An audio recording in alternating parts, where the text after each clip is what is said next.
Yeah, so I was working in this old looking building in Long Beach. I worked a security job there.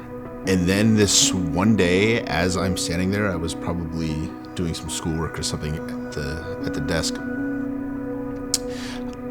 It's really hard to describe, but there was just this presence that came in.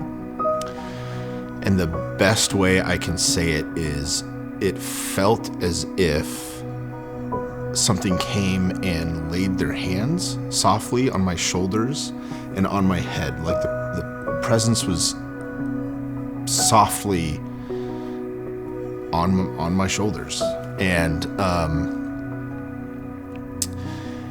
I remember getting teary-eyed. I wasn't scared. I was very much questioning, like, what is this? What's happening right now? But it occurred to me pretty quickly that I was having some kind of encounter with the divine.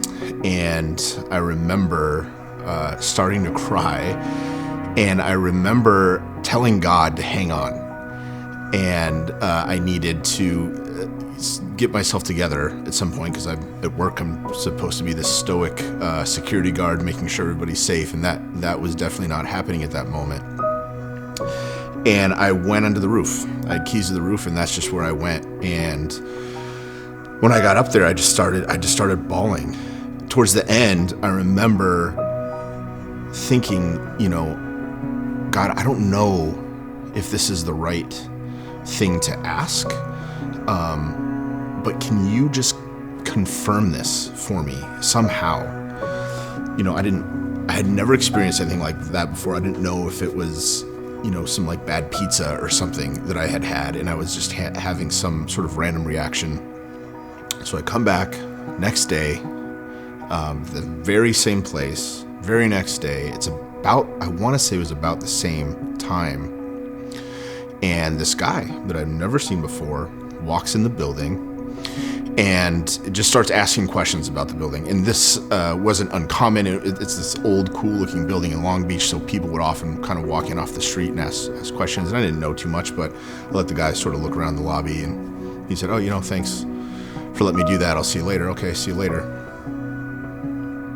5 to 10 minutes later, the guy walks in, and he just looks straight at me, and he says, "Dude, I don't know who you are or what you believe, but God is not letting me leave this place until I tell you how much he loves you."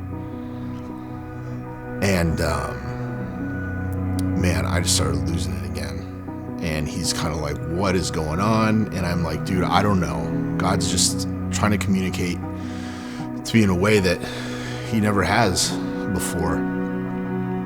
And he goes on to tell me that he's not even from Long Beach. He's from like Fallbrook by San Diego, and had a random day off and just decided to come to Long Beach. And he said it was so powerful, this sense of, you cannot leave that guy back there. You have to go and tell him how much I love him.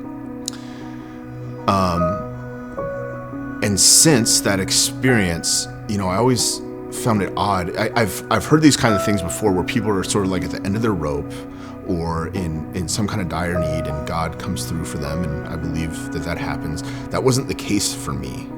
I think I was fine, and I didn't need that experience to happen at that exact time. But I've needed it since. And life is difficult, and it can be brutal and painful. But in those brutal and painful times, I go back and I remember that God has told me he loves me.